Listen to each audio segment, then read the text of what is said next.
How is Joel Embiid not the MVP of the National Basketball Association? I have no idea. I honestly have no idea how Joel Embiid is probably not going to be the MVP this year because it does sound like he's not the favorite anymore, going with, Jokic there and Giannis. It's like serious. It's not a discredit to Giannis or Jokic or anything like that. Just what Joel Embiid is doing right now. He's most likely going to average 30 points a game this season as a center, and it's probably going to be the first center to do that in a while in the NBA and putting up 40 points, 20 rebounds, 40 plus points, 20 rebounds in this game against the Pacers. It's just great. It's just fantastic to watch on what he is doing, like historically this season, for how dominant he has been. And it just kind of sucks to see that, nationally, the attention, it's just for some reason, Embiid for some reason just doesn't, they're just not going to make MVP or Embiid the MVP. All the advanced metrics. I know they support Jokic and all that stuff, and Giannis, he's having a fantastic season as well. I just feel like you can't deny what Joel Embiid has had to go through this year and the way he's had to carry the Sixers team and just flat out dominance, including this second to last win of the season against the Indiana Pacers, giving the Sixers their 50th win of the year. And now you have one more game until the playoffs start. So, and that's going to be tomorrow against Detroit at home back at the Wells Fargo Center. So I wonder how Doc Rivers is going to account for that game tomorrow, especially since you didn't see James Harden late in the game, most likely giving him rest for the end. Joel Embiid, after he got that 41st point after the foul shot, he basically got taken out of the game for Paul Reed in that final minute. So I wonder how Doc Rivers is going to handle tomorrow. Is he going to give Joel Embiid the day off? Is he going to give James Harden the day off? I know there's still some implications going on with, the standings and how, maybe the Sixers could possibly land in that 3 seed pending, if they do win tomorrow. And the Boston Celtics, they also play the Memphis Grizzlies tomorrow. So depending on how that's going to go in that situation, say if, the Sixers win tomorrow and the Boston Celtics lose, I think the Sixers do get the 3rd seed. But if the Sixers lose, or say the Sixers win these 2 games and Boston wins tomorrow, I think the Sixers stay in the 4 seed because Boston has the tiebreaker between them and the Sixers. So right now, you're still in the 4th seed. You got to wait for what Boston does tomorrow, depending if they win or not. So right now, you're still in that 4 seed. You're most likely still going to be playing the Toronto Raptors in the first round of the playoffs. But still, I think this game is more just the appreciation for Joel Embiid. And some other notes, you got Danny Green going off once again. Tyrese Maxey looked really good. And James Harden had a decent bounce back game today. Still very struggled a lot shooting from beyond the arc. But he is, still one of the best facilitators the Sixers have had in a while. So there's some bright spots here to talk about as well. Also, Paul Reed, too. Paul Reed brought some nice energy off the bench today, and I wonder if he's going to be the backup big man for Joel Embiid going into the playoffs, because we all know DeAndre Jordan sucks, but we all, I think, heard from Doc Rivers talking about how he's going to utilize DeAndre Jordan against different matchups and stuff like that, depending on what team they face. So there's a lot of question marks going into this playoff run, but there's one more game left for the Sixers, and before we recap this game, this win by the Sixers. What's going on, everyone? Welcome back to TTP Sports. The most important thing you can do is hit that subscribe button if you're looking for all the latest Philadelphia sports news, recaps, and events. It's a great or a miserable time, depending on the outcome. Great or miserable, depending on that outcome as well. And also drop a like on that like button as well. I would greatly appreciate that. And if you are a current viewer of the channel, I'm grateful for you being here that long and looking to continue that down the road. Also, if you're looking for tickets to upcoming sporting events, concerts, whatever you can think of, use the code TTP Sports down below for $20 off your first purchase at SeatGeek. So if you want to grab yourself some playoff tickets for the Sixers, there you go. Get yourself some Phillies tickets at Citizens Bank Park. See that mashing lineup? Why not? It's a great deal. You can't pass that up. Use the money for parking. Use the $20 for concessions. Use it for anything you can think of. The free $20 in your pocket, the deal that you can't pass up. So use the code TTP Sports for $20 off your first purchase at SeatGeek today. So the Sixers, in their second to last game of the season over the Indiana Pacers, they beat them by a score of 133-120. Joel Embiid was just flat out dominant as per usual. Tyrese Maxey showcased some nice stuff, even though defensively he was getting exposed. Not going to lie about that. Same thing with James Harden, also getting exposed defensively, but he also put up some nice stats. So, and some other things, like I said, Danny Green also went off. Tobias Harris had himself a decent game, didn't throw as many threes as he has in the previous couple, but I do think he was very efficient in today's game as well. Some of the guys off the bench too, you got Paul Reed being the backup center, you got Shake Milton getting some time, Matisse Thybulle off the bench as well, Furkan and Isaiah Joe get some minutes as well. So there's a lot of things to talk about, especially if you're going to be playing Toronto in that first round, depending on what's going to be happening with Matisse Thybulle and, going to Toronto since he was ineligible to play in the game a couple of days ago in Toronto. So, is he going to, fix that? Is he going to get vaccinated? Is he going to, change anything to, help his team out? Because at that point, I know at the end of the day, it is your choice. You do whatever you want. But right now, you're going into the playoffs. It's going to be a series. And if you do play Toronto, which you most likely will, kind of going to hurt your team right there, especially if you're not eligible to play in Toronto, crossing the border into Canada. So that's going to be a very, thing that we're going to be, looking at over the next couple of days to see what happens with Matisse Thybulle in that situation. But I doubt anything is really going to change from that aspect. So we just got to wait and see. But Joel Embiid in this game was just flat out dominant. His stat line today, 41 points, a plus 11 on the court, 20 rebounds, got 14 of 17 from the field, 2 of 2 from the three-point line, 11 of 15 from free throw, and just one of those shots that Joel Embiid made, he was getting double, triple teamed later on in the game, and he managed to do a step back three and somehow made the shot. It was just like, what is going on here? We're just like, this is ridiculous at this point. This is unreal. What that, Joel Embiid is just, inhuman. Even though he is human and he does have his moments, but it feels like the days where he is human, he still finds a way to put up at least 25, 30 points in a game. This is his inhuman type of nights where he's just going unreal and being unbelievable the entire night on the court, and he's just fantastic, and somehow he's not going to win the MVP, and I'm still very confused about that situation. But, it's just, I still don't understand the MVP conversation with right now. This is not knocking Jokic. This is not knocking Giannis whatsoever. Those guys are having fantastic seasons. I'm just thinking about, what Embiid is doing right now and how much of a great season he has had, and for a lot that he's had to go through, and especially with the numbers that he's putting up, statistically, and for how historic of a season that he's possibly having right now. He's going to be averaging 30 points a game this season as a big man. He's putting up how many 40-point games this year with 15 rebounds? I think this is his third career game with 40-plus points and 20 rebounds. And surprisingly enough, it's all have been against the Pacers, which is very interesting to think about that.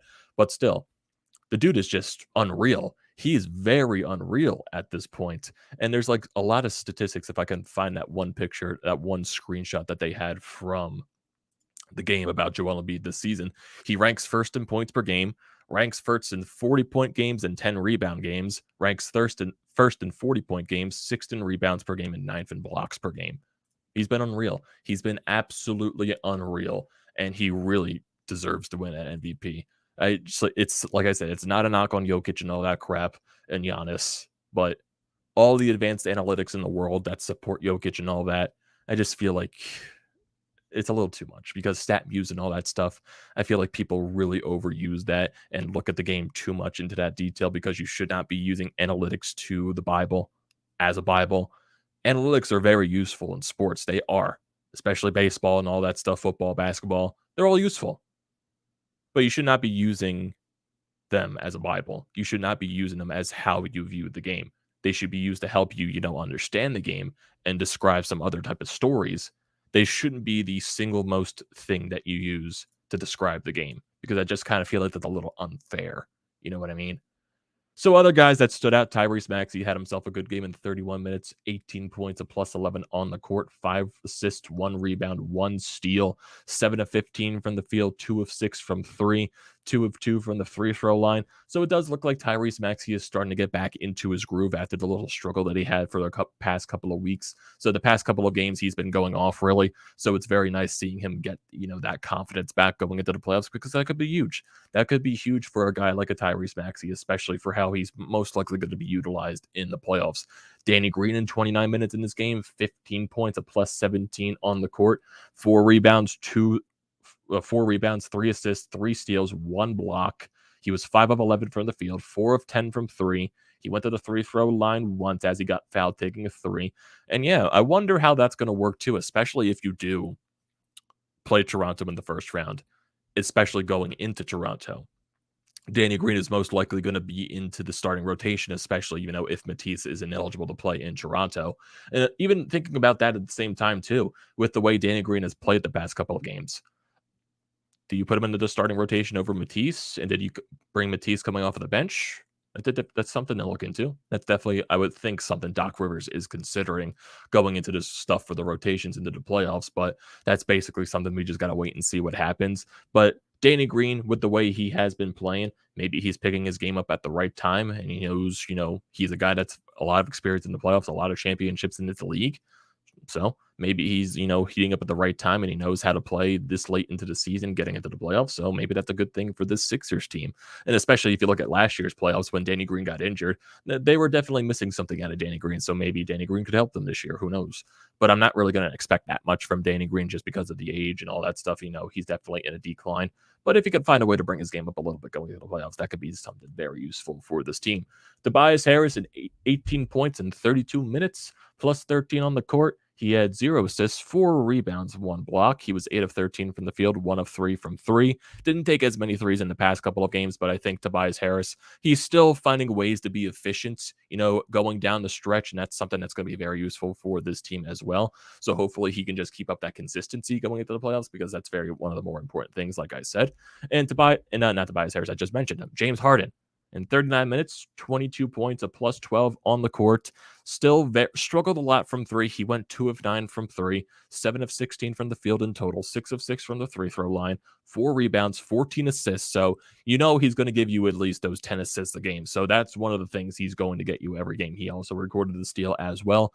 But, there was one instance, I forget when it was, but I know it was later in the second half. I believe it was he broke the ankles, I believe, of Halliburton or something like that on the court for the Pacers. And it was just, he broke his ankles, falls over the court, and you get a step back 3 from James Harden, and he misses it. He breaks it. I'm just like, James, you got to hit that. You got to hit that after you just basically demolished Tyrese Halliburton at that point.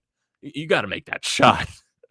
But it is still worrisome for the way that he's struggling shooting the ball. He's still fantastic dishing it out. He's one of the best. He's probably the best passer in the NBA, or one of the best, assist guys in the NBA. Hopefully, he could just find a way to get it. Because if you can get a James Harden that averages 20 to 25 points and gives you those 10 plus assists per game in the playoffs, I feel that's fine.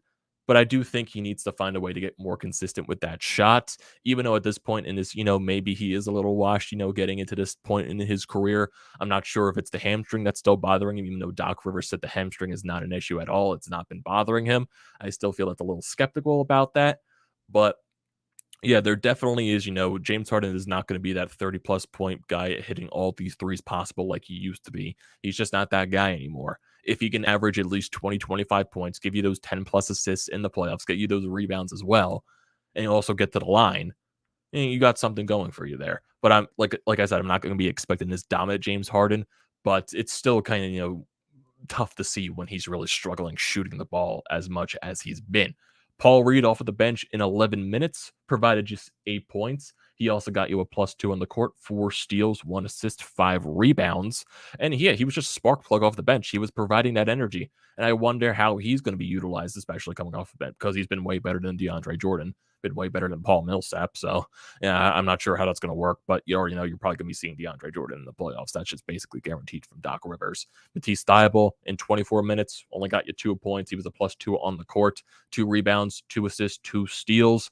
So basically that question mark is going to happen if you do play, Toronto, how Matisse Thybulle, is most likely going to be ineligible. Not sure how that's going to work, but, you just got to wait and see what happens. Shake Milton in 22 minutes off of the bench. You got you 4 points, +5 on the court, 2 of 8 shooting, 0 of 1 from 3. Got you 8 assists with 1 rebound and 1 steal. Furkan Korkmaz gave you 0 points in 6 minutes, and Isaiah Joe gave you 5 points in 9 minutes of action. Shot 1 3 as well.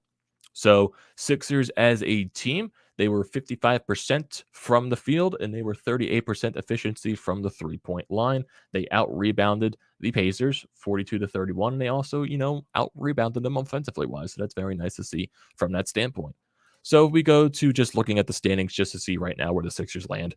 So right now in the Eastern Conference, the Sixers are still in that fourth place spot. They are currently tied with the Boston Celtics, and I do believe Boston has that tiebreaker with the Sixers.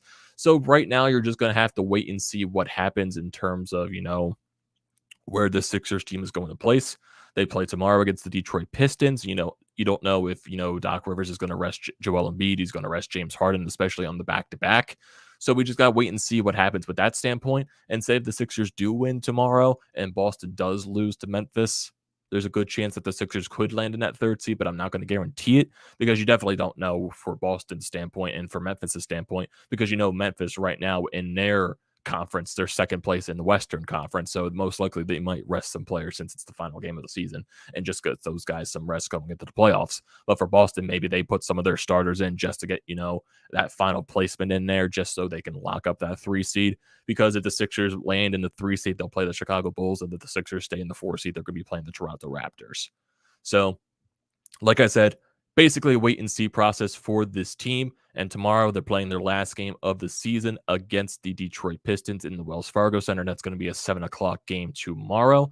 So like I said, we're going to have to wait and see. Maybe since it's a 7 o'clock game tomorrow, maybe you see Joel Embiid for a little bit on the court. Maybe he plays and he's not going to play the entire game. He's not going to put up that 30 plus those 30 plus minutes like he did tonight. Maybe he gets 20 minutes or something like that. And maybe you see Paul Reed for more of the action.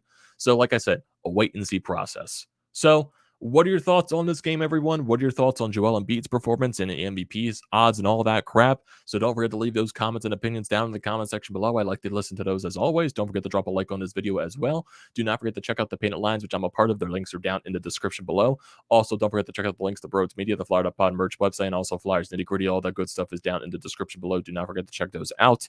And like I said at the beginning of the video, the most important thing you do is hit that sub button. Also, drop a like on the like button as well. And use the code TTPSPORTS for $20 off your first purchase at SeatGeek. And I will see you next time.